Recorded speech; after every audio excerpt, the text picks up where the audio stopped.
चलिए, तो अभी तक अपन ने फेस डिफरेंस और पाथ डिफरेंस में क्या रिलेशन होता है ये पढ़ चुके हम लोग। Delta pi is equal to 2 pi by lambda into delta T, sorry delta X. I report था टाइम डिफरेंस के साथ। Delta pi is equal to 2 pi by T into delta T. Clear बेटा? देखो यार, इससे हर साल कंपटीशन में कोई ना कोई क्वेश्चन इससे आता है। अगर आपको फेस डिफरेंस दे दिया और बोल दिया कि भैया आपको पाथ डिफरेंस निकालना है तो निकाल सकते हो क्या? इजीली निकाल सकते हैं आप लोग। और जैसे ही सेम टाइम डिफरेंस वाला कॉन्सेप्ट है तो हमें याद करना है ये चीजें। उसके बाद हम यहाँ से आगे बढ़ते हैं और अभी मैं आपको इंटरफेरेंस वगैरह वाले प्रोसेस में बाद में कराऊंगा। पहले हम कुछ छोटी छोटी चीजें पढ़ लेते हैं। तो सबसे पहले लिखिएगा कोहेरेंट सोर्सेस। कोहेरेंट सोर्सेस लिखिएगा। कोहेरेंट सोर्सेस बेसिक डेफिनेशन इसकी जो हमने पढ़ ली है। कोहेरेंट सोर्सेस, कोहेरेंट सोर्सेस में लिखिएगा बेटा sources of light, sources of light which have constant phase difference, which have constant phase difference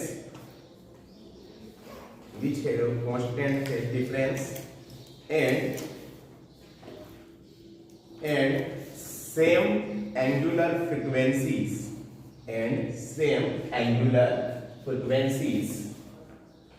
are known as coherent sources.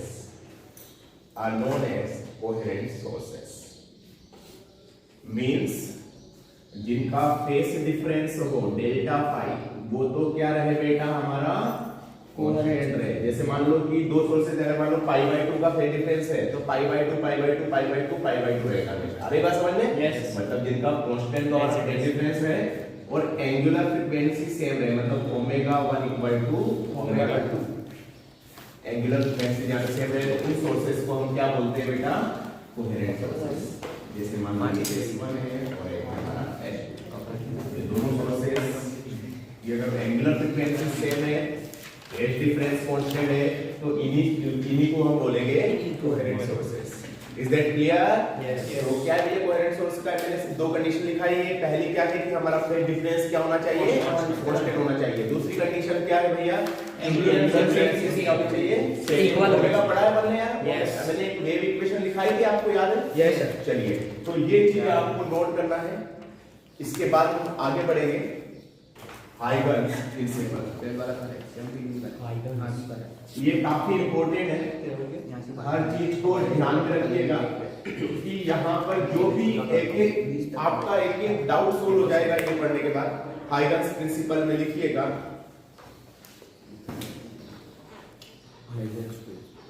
According to Huygens principle, according to Huygens principal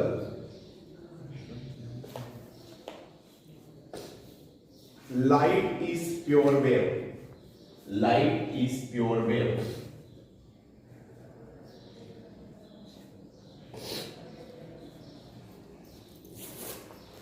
It's based on wave fronts. It's based on wave fronts. तो पहली बात तो अगर हम बात करें तो light क्या है बेटा? Pure wave. Light is pure wave. दूसरा इन्होंने बोला है यहाँ पे एक वर्ड यूज किया है मैंने, वेव फ्रंट।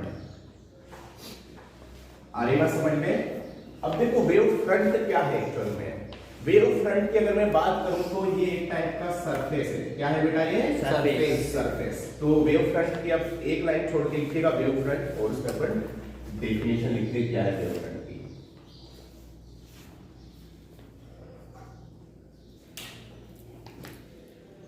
लिखिएगा वेव फ्रंट में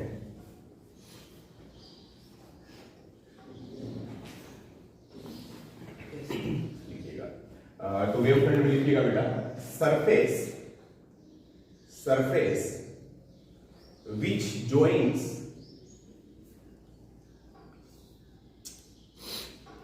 points of same phase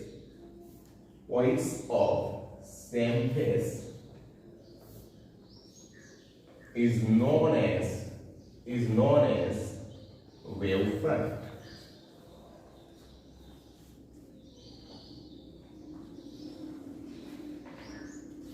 यहाँ तक क्लियर है बेटा? यस। अब देखो कोई भी सोर्स है, अभी आप इसको अच्छे समझना। जैसे मान लो हमारे पास कोई पॉइंट सोर्स है, पॉइंट सोर्स मेरे पास, मैंने यहाँ पर एक पॉइंट सोर्स बना लिया इस तरह से। अच्छा, यहाँ से लाइट वेव्स निकलेगी। अगर मुझे इसको पूरा कवर करना है, जैसे कोई पॉइंट सोर्स में बीच में ला दो, अगर मुझे पूरा कवर करना है इसको, तो क्या मुझे स्फीयर शेप्ड मतलब मुझे कोई ना कोई ऑब्स्टेकल लगाना पड़ेगा बीच में। yes. तभी जाके मैं इसको पूरी लाइट को रोक सकता हूँ। yes. अगर मैंने एक साइड सेमी स्फीयर लगा दिया तो भी एक साइड से लाइट बाहर जाएगी क्या? मतलब मुझे अगर इसकी पूरी लाइट रोकनी है तो मुझे कैसा मतलब मुझे चाहिए एक सरफेस, क्लोज्ड सरफेस। मुझे क्लोज सरफेस करना है तो मुझे क्या एक स्फीयर नुमा वो चाहिए। यस। वो यार अब देख लेगा, जैसे मान लो यहाँ से कोई लाइट रे निकली है तो इस तरह से हो जाएगी, ऐसे ही यहाँ से और आगे करेंगे। एक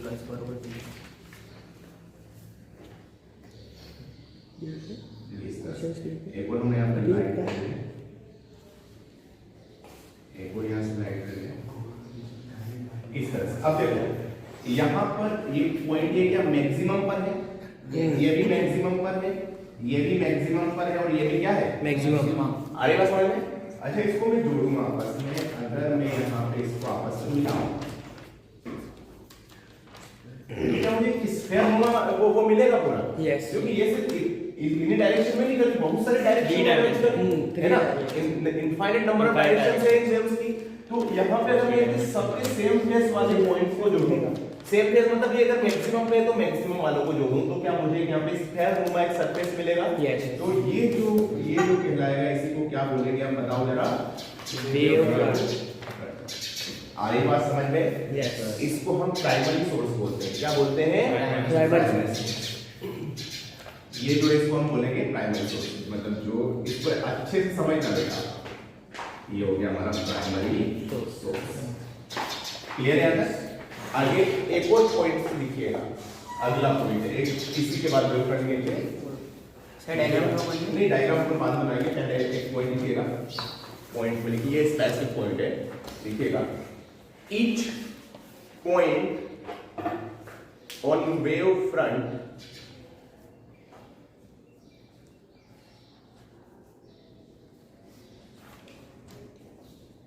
behaves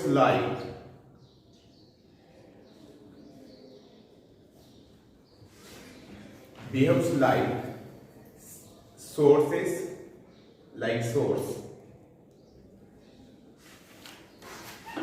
and waves transmitted by them are known as secondary wavelets. Are known as secondary wavelets.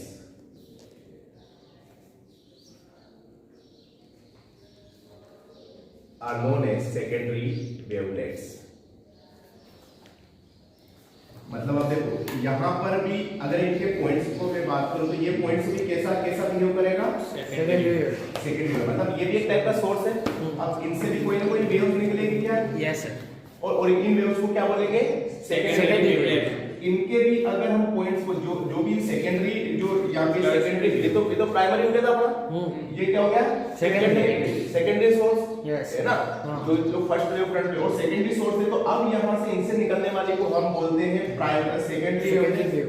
समझ में आ रही है बात? Secondary wavelets. और इन सेकेंडरी वेवलेट्स के वापस अगर मिलाएंगे तो उसे बोलेंगे हम फिर टर्शियरी, टेट्रा। याद है ना सभी को? इस तरह से हमारा चलता जाएगा। क्लियर है मेरी बात?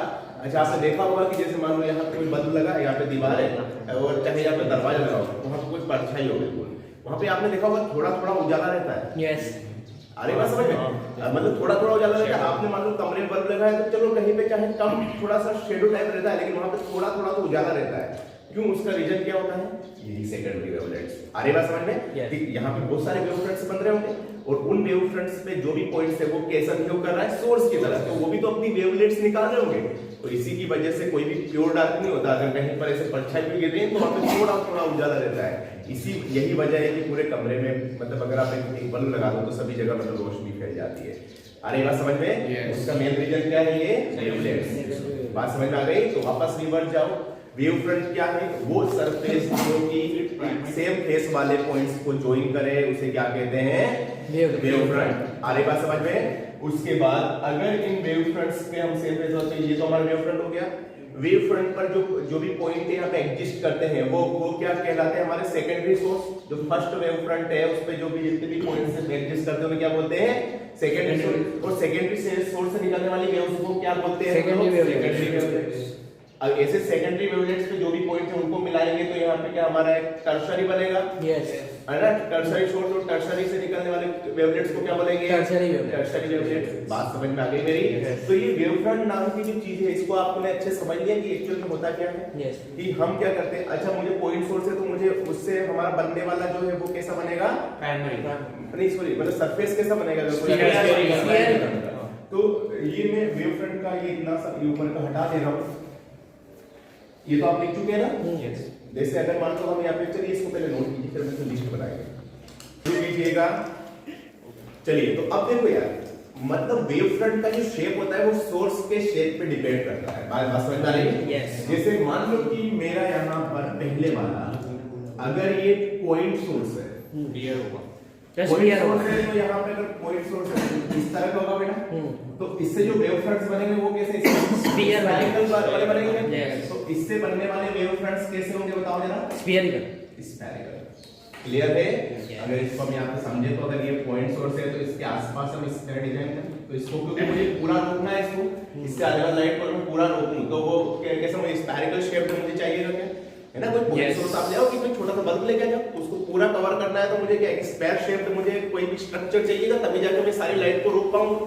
उसके बाद अगर यहाँ पर सेकंड वाला अगर हमारी से ट्यूब लाइट हो, कोई भी लाइट रोड सिलेंडर रोड अगर हो तो कैसा सिलेंड्रिकल टाइप बनेगा क्या?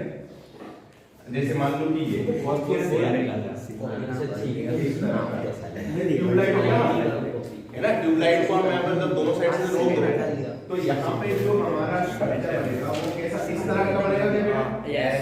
तो इसका जो वेव फ्रंट होगा, ये जो सिलेंडर नुमा होगा, सिलेंडर WF है वेव फ्रंट, और इसका WF ये से स्फीयर भी बन सकता है सिलेंडर, मतलब रॉड में कहां से बनेगा? अरे ऐसे तो लाइट्स निकलेंगी, लेकिन एकदम इससे जो लाइट जाएगी एकदम बिल्कुल सीधी जाएगी, कंप्लीट वेव फ्रंट है ना। और ऐसे जैसे मान लो आपने यहाँ पे क्रिकेट ग्राउंड पे आपने देखे होंगे जो लाइट्स होती है वो एकदम प्लेन नुमा होती है, यस पैनल लगे होते हैं, मतलब पैनल उसके ऊपर लाइट्स लगी होती है। तो अगर यहाँ पर थर्ड वाला अगर यहाँ पे प्लेन सरफेस मतलब प्लेन हमारा सोर्स है, तो प्लेन सोर्स है तो वहां पे जो बनेगा प्लेन आएगा, तो है जैसे इस टाइप का सोर्स, देखो ये इस टाइप का सोर्स है, यस। इससे लाइट ऐसे बाहर जा रही है ना, ऐसे मान लो लाइट यहाँ से वेव जो है बाहर जा रही है, तो इसको रोकने के लिए मुझे कैसा स्ट्रक्चर चाहिए, प्लेन ही चाहिएगा क्या? Yes. मतलब यहाँ पे प्लेन अगर सोर्स है तो उसके जो वेव फ्रंट ही प्लेन बनेंगे। मुझे सारी बात समझ में आ गई क्या? ये यस आ रही बात समझ में? और इनकी जो इंटेंसिटी होती है, मतलब इंटेंसिटी की अगर बात करूं तो ये बहुत इंपॉर्टेंट चीज है। इंटेंसिटी जो होती है ये प्रोपोर्शनल होती है डिस्टेंस के स्क्वायर के। आ रही बात समझ में? मतलब जितनी डिस्टेंस बढ़ती जाएगी कम होती जाएगी। आ रही बात? आपने देखा कोई बल्ब जल रहा है, पास में जाके देखेंगे तो काफी ज्यादा उजाला रहता है। Yes. जैसे जैसे हमारी डिस्टेंस बढ़ती जाती है बल्ब का क्या उसकी इंटेंसिटी कम होती जाती है, कम हो जाती है। क्यों? क्योंकि हम तक पहुंचने वाली लाइट जो होती है वो कम हो जाती है। Yes. तो इंटेंसिटी होती है वो डिस्टेंस के स्क्वायर के इनवर्सली प्रोपोर्शनल होती है। ये सारी चीज समझ में आ रही है अच्छे से? Yes, sir. है ना। तो इसको भी आप नोट कीजिएगा, ये कभी पूछ सकता है ये सारी चीजें। इंटरफेरेंस ऑफ वेव्स, लिखिएगा इंटरफेरेंस ऑफ वेव्स, ये कर दीजिए। इंटरफेरेंस ऑफ वेव्स इंटरफेरेंस ये बहुत ही स्पेसिफिक प्रोसेस है और इसमें आप किस तरह से समझेंगे हर चीज को ये देखना। इंटरफेरेंस ऑफ वेव्स, सपोज कीजिए ये समझ लीजिए क्या और एक कोई पॉइंट पी है, तो पहले तो इस पे थोड़ा सा थ्योरी लिखा जाए। Interference of waves,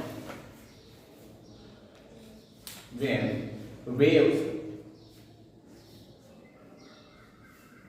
meet to each other at a point, when waves meet to each other at a point in the media, then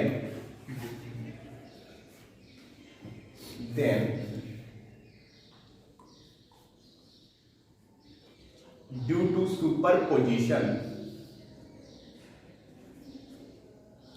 यहाँ पे अब सुपरपोजिशन वर्ड मैंने यूज किया है। सुपरपोजिशन का मतलब भी मिलना ही होता है। सुपरपोजिशन का मतलब क्या होता है? मिलना, मतलब वेव्स का आपस में मिलना। तो उसमें जो उनका जो रिजल्टेंट डिस्प्लेसमेंट होता है, जैसे मैंने y इक्वल लिखा था, y equal to a sin omega t like है, तो उनका जो रिजल्टेंट y होता है y1 plus y2 plus y3 plus y4, ऐसे बहुत सारी वेव्स मिलती जा रही है। तो यहाँ पे इनफाइनाइट नंबर ऑफ वेव्स है, तो सब आपस में सबका जो रिजल्टेंट डिस्प्लेसमेंट को अपन जोड़ देंगे तो क्या उसका रिजल्टेंट आ जाएगा। मतलब यही बोल सकते हो, क्या बोल रहा है? ड्यू टू सुपरपोजिशन, है ना?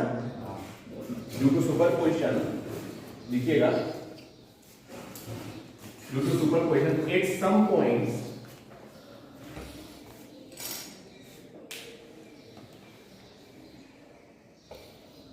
intensity will be maximum, at some points intensity will be maximum and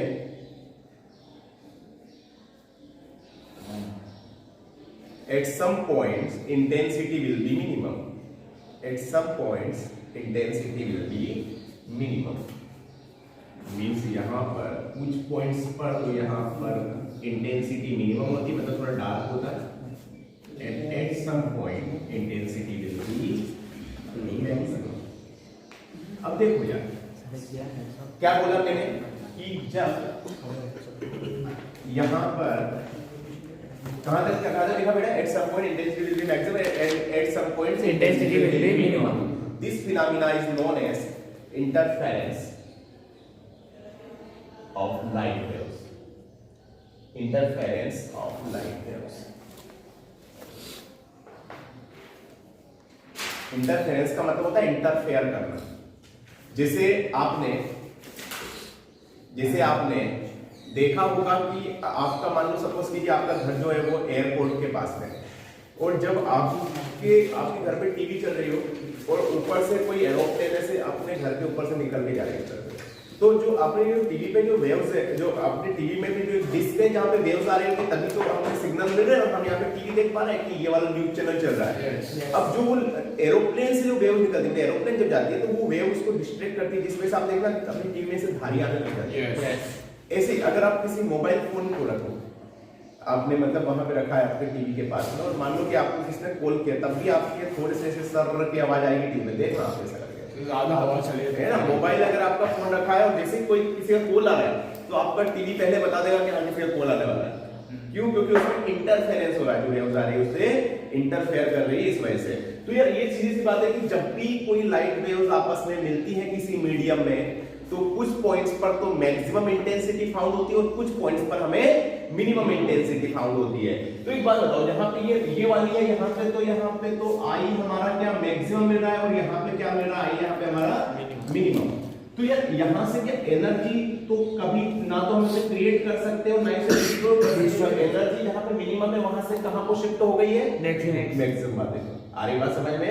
जैसे ये वाला है, यहाँ पे तो पूरा सेम है, लेकिन अगर मान लो कि कहीं दो ऐसे पॉइंट्स है जहां पर एक पे मैक्सिमम यहाँ पे मिनिमम, तो यहाँ पे जहां पर मैक्सिमम है वहां पे एनर्जी, एक्स्ट्रा एनर्जी आ जाती है, और वो कहां से आती है? जहां पे मिनिमम है। मतलब यहाँ पे शिफ्टिंग हो गई क्या एनर्जी की? यस। तो यहाँ पे एक जगह मैक्सिमम हो जाती है और एक जगह मिनिमम। आ रही बात समझ में? और उसके बाद जहां पर भी मैक्सिमम इंटेंसिटी होने, जहां पर भी मैक्सिमम इंटेंसिटी जोन है, वहां पे जो इंटरफेरेंस होता है उसे बोलते हैं हम कंस्ट्रक्टिव इंटरफेरेंस। कौन सा इंटरफेरेंस बोलते हैं बेटा? Constructive interference. और जहां पर जो मिनिमम इंटेंसिटी जोन होता है, मिनिमम इंटेंसिटी जोन होता है, उसे हम बोलते हैं डिस्ट्रक्टिव इंटरफेरेंस। कौन सा इंटरफेरेंस? Destructive interference. आगे बात समझ में? Yes zone which have the maximum intensity is known as constructive interference. मतलब जहां पर मैक्सिमम इंटेंसिटी जोन है वहां पे कौन सा इंटरफेरेंस हुआ है? कंस्ट्रक्टिव। मतलब जहां पर मैक्सिमम इंटेंसिटी होगी वहां पे तो क्या बोलेंगे? कंस्ट्रक्टिव इंटरफेरेंस हो रहा है। और जहां पर मिनिमम इंटेंसिटी है वहां पे कौन सा इंटरफेरेंस हो रहा है? डिस्ट्रक्टिव। नाम से समझ में आ रहा होगा। कहीं पे कंस्ट्रक्ट का मतलब यहाँ पे एनर्जी हमें मिल रही है, और डिस्ट्रक्ट मतलब यहाँ पे एनर्जी हमारी कहीं पे जा रही है। बात समझ में आ गई? तो भैया यहाँ से ये समझ में आ गई है कि एनर्जी जहाँ पर मिनिमम मतलब जहाँ पे डिस्ट्रक्टिव इंटरफेरेंस हो रहा है वहां से कहां को सप्लाई हो रही है? मैक्सिमम। जहां मैक्सिमम इंटेंसिटी मतलब जहां पे कंस्ट्रक्टिव इंटरफेरेंस हो रहा है। बात समझ में आ गई? तो ये सारी चीजें क्लियर है आपको इंटरफेरेंस। तो वापस रिवर्स जाओ। चलिए वापस से वेव्स मिल रही है किसी मीडियम में, मीडियम से मिलने के बाद उनका सुपरपोजिशन हो रहा है। सुपरपोजिशन के बाद उनको क्या हो रहा है कि जो हमें कुछ पॉइंट्स पर तो मैक्सिमम इंटेंसिटी फाउंड हो रही है, कुछ पे हमें मिनिमम हो रही है। जहां पे मैक्सिमम हो रही है वहां पे कौन सा इंटरफेरेंस हो रहा है? Constructive interference. और जहां पे मिनिमम हो रही है वहां पे डिस्ट्रक्टिव इंटरफेरेंस। और यहाँ पे भी क्या एनर्जी तो कंजर्व रहेगी। तो जहां पर हमें कंस्ट्रक्टिव हो रहा है वहां पे एनर्जी एक्स्ट्रा मिलेगी, वो कहां से आएगी? कंस्ट्रक्टिव हो रहा है वहां से आ गई क्या? बात समझ में आ गई मेरी? तो this phenomena is known as interference of light. बात समझ में आ गई मेरी अच्छे से? कोई ऐसा बच्चा जिसको पल्ले ना पड़ा हो ये कॉन्सेप्ट समझ में आ गया बेटा? चलिए इसको नोट कीजिएगा, फिर हम आगे बढ़ते हैं। ये तो क्लियर है बेटा? अच्छा एक बात बताओ, अगर दो मिले तो यहाँ पे मान लो कि दो वेव्स आपस में मिल रही है, जिसमें एक का एम्पलीट्यूड A1 है, एक का A2 है, अलग अलग एम्पलीट्यूड्स वाली है, और वो आपस में मिलती है यहाँ पर। तो उस केस में अगर मान लो किसी का मैंने बात करूं मैं रिजल्टेंट एम्पलीट्यूड, तो हम उसको ऐसा लिख सकते हैं क्या? A equal to under root of, मैंने रिजल्टेंट का कोई फार्मूला पढ़ाया था, A1 square plus A2 square plus 2A1 पढ़ा गया? यस। लेकिन यहाँ पे थीटा की जगह होगा डेल्टा फाई। फेज डिफरेंस का मतलब ही एंगल डिफरेंस होता है। आगे बात समझ में? क्या होता है यहाँ पे थीटा की जगह डेल्टा फाई। समझ में आ जाएगा? Yes sir. अगर मुझे पार्ट डिफरेंस रखना है तो डेल्टा फाई निकाल सकता हूँ क्या मैं? बिल्कुल निकाल सकता हूँ। उसके बाद अगर मैं बात करूँ रिजल्टेंट, देखो हर चीज को समझना, ये कंपटीशन का है, ठीक है? रिजल्टेंट इंटेंसिटी जो भी ये पढ़ेंगे ये पूरा क्या है? ये कंपटीशन का चल रहा है, इससे बोर्ड से कोई लेना देना नहीं लगा।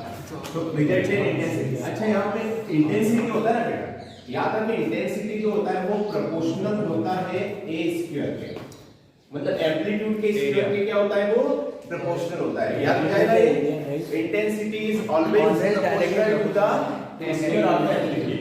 तो अगर मैं प्रोपोर्शनल साइन को इक्वल टू में कन्वर्ट करता हूं कोई प्रोपोर्शनल a स्क्वायर, बात समझ में आ गई? Yes.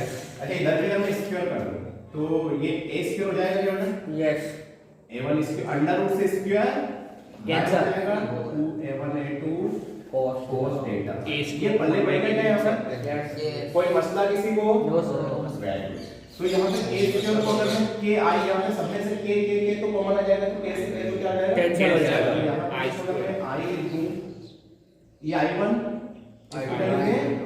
i2 plus 2 under root i1 i2 cos theta phi.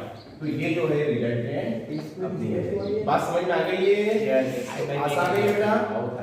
तो याद रखिए हम इस तरह से इसको कर सकते हैं। तो यार ये हो गया हमारा रिजल्टेंट इंटेंसिटी और ये हो गया रिजल्टेंट एम्पलीट्यूड। आपने को अच्छे से क्या याद रखना है? बिल्कुल याद रखना है। कैसे? ये रिजल्टेंट वाला फार्मूला नहीं पढ़ा था मैंने? Resultant yes sir, a square plus b square equals to 2ab cos theta पढ़ा है हमने वेक्टर में। वैसे वैसे ही मैंने बस यहाँ पे क्या जानता हूँ मैं कि भैया यहाँ पे इंटेंसिटी होती है, किसकी प्रोपोर्शनल होती है? एम्पलीट्यूड के स्क्वायर के। तो यहाँ पे अपना k स्क्वायर, यहाँ पे कभी नोट नहीं करना, अभी वापस से अपन इस पे आते हैं। इसको मैं एक साइड रख देता हूँ। अब यहाँ पर मैंने दो तरह के आपको पढ़ा है, एक तो पढ़ा है मैंने कंस्ट्रक्टिव और एक साइड क्या पढ़ा है मैंने? डिस्ट्रक्टिव।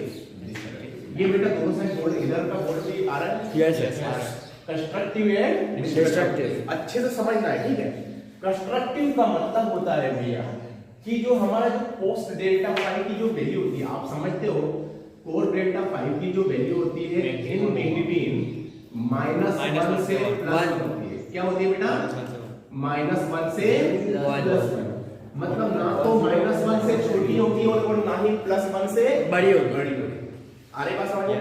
तो कंस्ट्रक्टिव, अगर कंस्ट्रक्टिव यहाँ पे हो रहा है तो यहाँ पे इसकी वैल्यू किसके बराबर होनी चाहिए? -1 से होगा। अरे cos 0 और डेल्टा फाई की वैल्यू क्या मैक्सिमम होनी चाहिए? कितनी होनी चाहिए? +1 होनी चाहिए। यस। अरे कंस्ट्रक्टिव इंटरफेरेंस हो रहा है तो cos डेल्टा फाई की वैल्यू क्या होगी? 1 हो गई। 1 क्योंकि जो cos फाई की वैल्यू जो maximum to minimum to maximum क्या होती है? -1 से 1। ये बेस्ट वाले बच्चे पढ़ते होंगे। Yes, sir. ठीक है। तो अब यहाँ पे ये +1, तो जब मैं यहाँ पे +1 रखता हूँ, यहाँ पे मैंने रख दिया +1, तो +1 रखता हूँ तो कितना जाएगा बताओ? a square plus b square is equal to 2ab।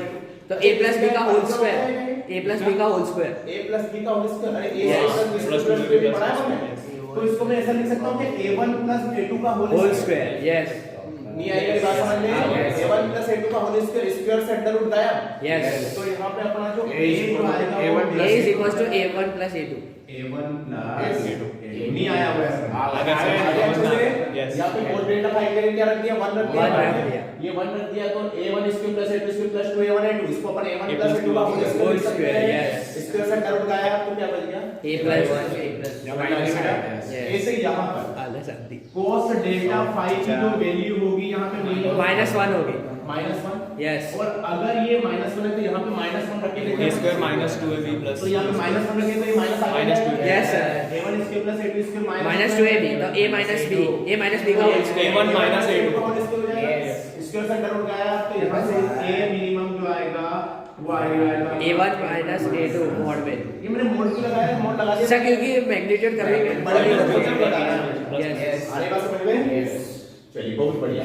ऐसे अगर मैं बात करूं इंटेंसिटी की, इंटेंसिटी देखो जरा, इंटेंसिटी। अच्छा इसको मैं i1 को ऐसा लिख दूं क्या बेटा? इसे मैं ऐसा लिख सकता हूं रूट i1 का होल स्क्वायर। कोई मसला किसी को? No sir.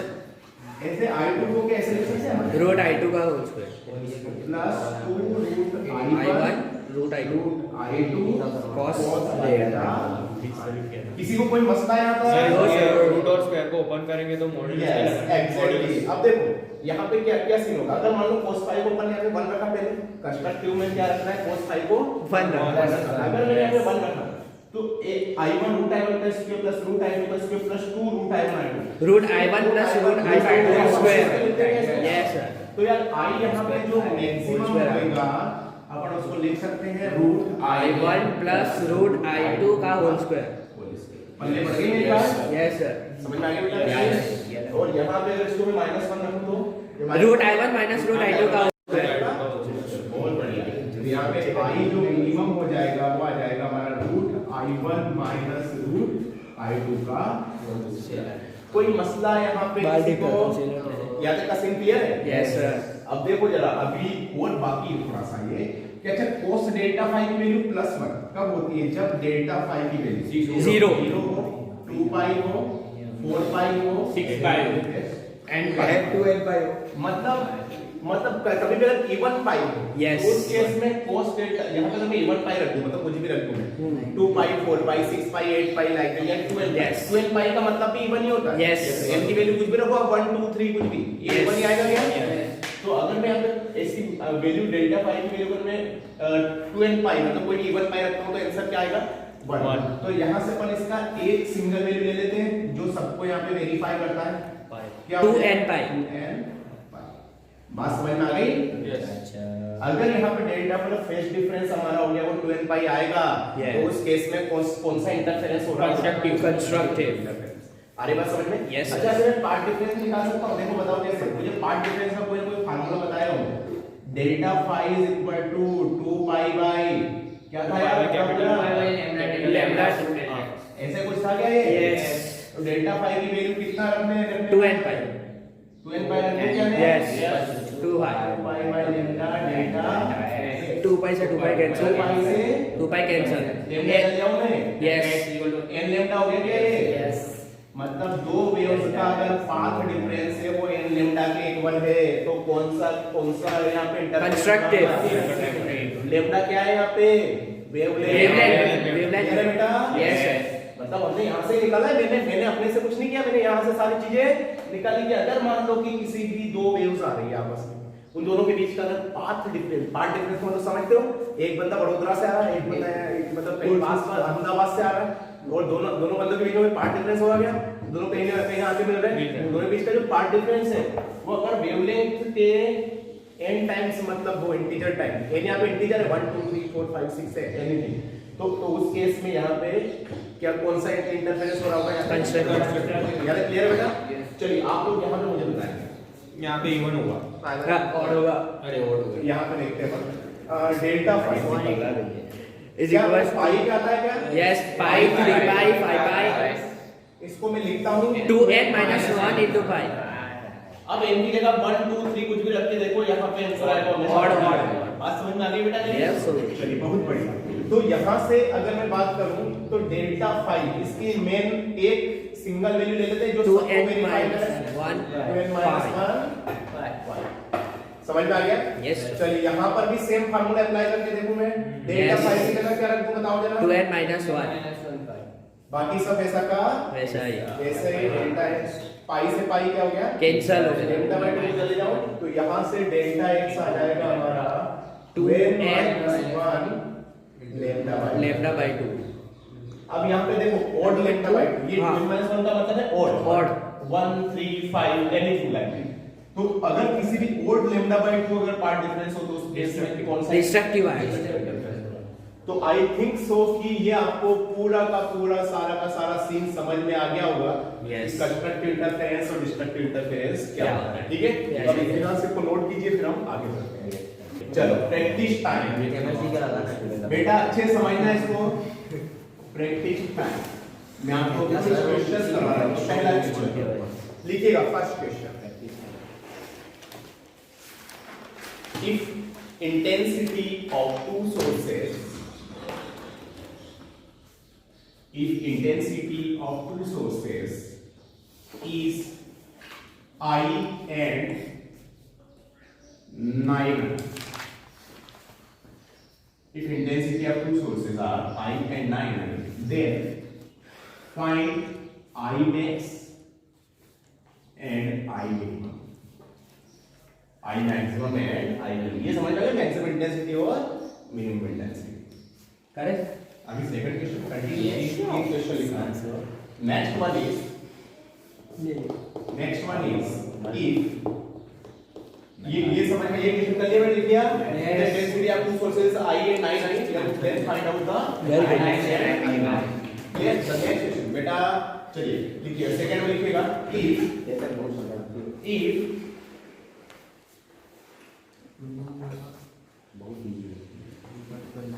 I max upon I minimum is equal to 9 by 4,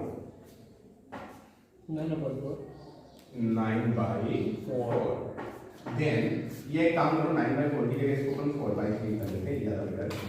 If I max upon I minimum is 4 by 3, then find I1 upon I2, then find I1 upon I2।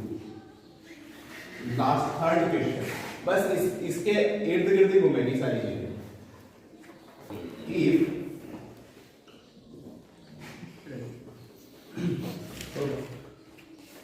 A1 upon A2 is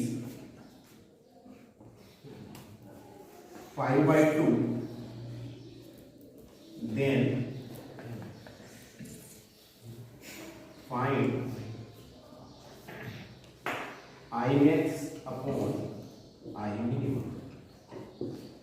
अब मैंने यहाँ पे amplitudes दे रखा, ratio दे रखा है, तो क्या तो मैं सर उसका स्क्वायर कर देंगे ना, रूट निकालेंगे तो ये मिल जाएगा। बिल्कुल सही। इसका यस सर।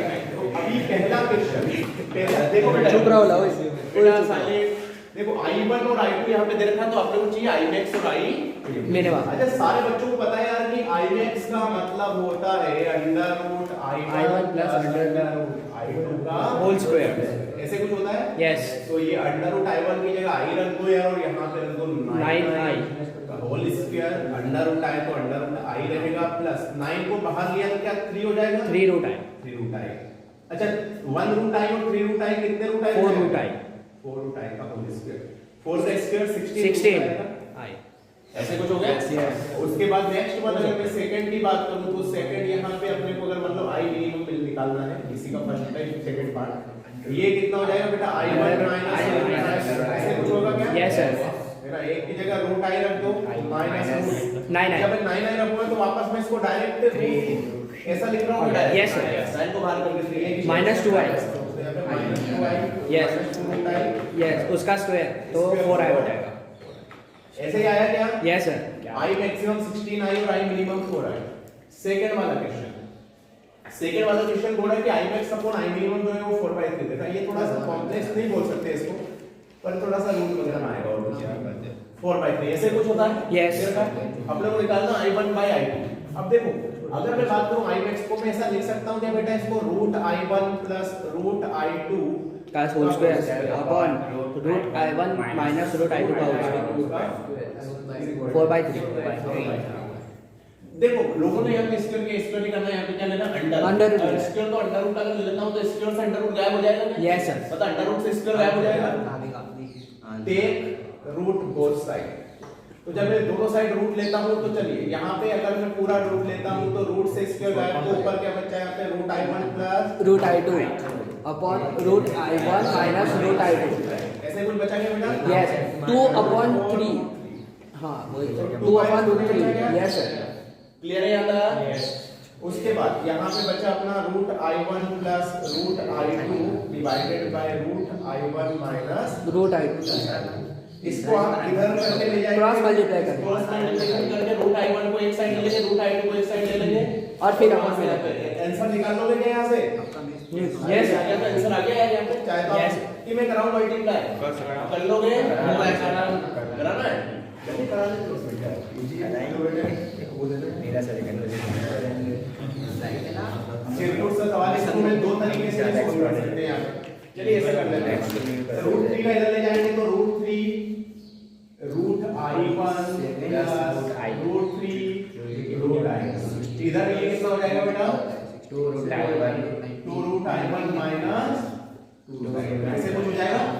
I1 को एक साइड ले लेते हैं अपन, I2 को इसको इधर I2 को ले जाएंगे तो ये माइनस के इधर आके प्लस हो जाएगा क्या? 2 root I2 plus root 3 I2 और ये इसको इधर ले जाए तो माइनस हो जाएगा 2 root I1 minus root 3 root I1। यहाँ से क्या क्या कॉमन ले सकते हैं? Root I1 yes 2 minus root 3, यहाँ से रूट I2 कॉमन ले लो 2 प्लस रूट 3 ऐसे कुछ होगा। इसको इधर ले जाओ, इसको इधर ले जाओ तो यहाँ से root I1 upon root I2 is equal to, इसको मैं नीचे ले जा रहा हूँ, इसको इसके नीचे, तो यहाँ पे आ जाएगा 2 plus root 3 divided by 2 minus 3। यहाँ तक से क्लियर है? उसके बाद यहाँ पर दोनों साइड क्या कर दो, स्क्वायर कर दो। तो स्क्वायर करेंगे तो ये स्क्वायर कर, क्योंकि रूट है तो रूट को पाना है तो क्या करेंगे? स्क्वायर कर देंगे। सर आपने रॉन्ग लिखा है। कैसे? 2 माइनस रूट 3 ऊपर आएगा और 2 plus Correct, root correct, correct लिखा है। correct, सर करेक्ट लिखा है। सर को रॉन्ग बोला करेक्ट। हाँ सर क्लियर? बिल्कुल सही है। अब देखो स्क्वायर कर दिया 2 प्लस रूट 3 का whole square divided by 2 minus 3 बस आंसर। यस क्लियर है? लास्ट वाला ये तो सेकंड नंबर का ही इसी का पार्ट है। क्या फासला? थर्ड आगे क्या सभी का? यस 49 बाय 9 थर्ड तो हो गया सारे। a1 अपॉन a2 क्या दे रखा है अपना? A1 तो a1 अपॉन a2 दे रखा है 5/2 ऐसे कुछ दे रखा है। एक बेटा एक समेशन डिफरेंस लॉ होता है, याद होगा शायद सारे बच्चों को। इसमें क्या करते हैं अपन, ऐसा कर सकते हैं इसको a1 plus a2 divided by a1 minus a2 5 plus 2 divided by 5 minus 2। याद है सभी को? ये नहीं पता सर। ऊपर एक बार प्लस कर दो और नीचे उसी को माइनस, जैसे मान लो कि दो देखो a1 अपॉन a2 क्या कहते हैं इसको? यस ये टेस्ट वाले पढ़े 10th क्लास का है रेशनलाइजेशन ऐसे कुछ दो है इसका तो देखो ऊपर यहाँ पे एक बार नहीं तो अलग अलग करके भी कर सकते हैं इसको ए माइनस इसको मानना I1 अरे ऐसा नहीं कर सकते ये तो चलो अगर ये भी नहीं आता है तो बड़ी बात नहीं अरे यार इसमें अगर a से मल्टीप्लाई ऐसे डिवाइड करूं तो कोई वही का भी ऐसे कोई मसला किसी को यहाँ पे No, sir. बिल्कुल नहीं। अच्छा मुझे अगर मान लो मुझे a मैक्सिमम चाहिए तो a मैक्सिमम की जगह मैं ऐसे लिख सकता हूँ क्या 5a + 2a यहाँ से a1 = तो 5a हो गया और a2 = कितना हो गया 2a यही मेरी क्लास समझ में आ गया a से मल्टीप्लाई किया ऐसे डिवाइड किया कोई फर्क पड़ा No, sir. बिल्कुल नहीं तो यहाँ से a1 की जगह 5a लिख दिया a2 की जगह 2a लिख दिया a max ये हो गया मतलब कितना 7a हो गया 7a और a मिनिमम कितना हो गया बताओ जरा 5a - 2a कितना 3a अरे यही तो पढ़ा है यार अपन ने Yes, sir. a मैक्सिमम की जगह पढ़ा है अपन ने a1 + a2 और यहाँ पढ़ा a1 - a2 यही पढ़ा चलिए बहुत बढ़िया अब यहाँ पे देखो अब यहाँ पे अगर मैं a maximum upon a minimum करूँ तो कितना हो जाएगा 7a / 3 हो जाएगा 3a a से a कैंसिल दोनों साइड स्क्वायर कर दो तो a² max upon a² minimum 7 का स्क्वायर 49 3 का स्क्वायर 9 ठीक है Yes. अच्छा a या फिर कैसे मल्टीप्लाई कैसे डिवाइड करूं कोई फर्क पड़ेगा नो सर अब वो डायरेक्ट i max और i minimum हो गया i मिनिमम तो इसको लिख सकते हैं अपन i max upon i minimum i minimum तो ये हो जाएगा अपना 49/9 यस सर ये थर्ड क्वेश्चन सर आपने a से